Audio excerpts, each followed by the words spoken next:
Hello, good afternoon. This is Waec year 2018 past question. Question number 50 says, live as free men, yet without using your freedom as a pretense for evil.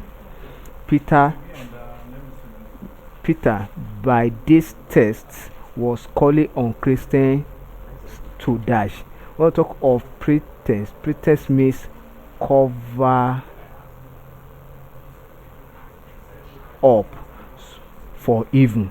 So we are using our freedom for cover up for evil. Therefore, Peter, by this pretense, is calling on Christians to dash.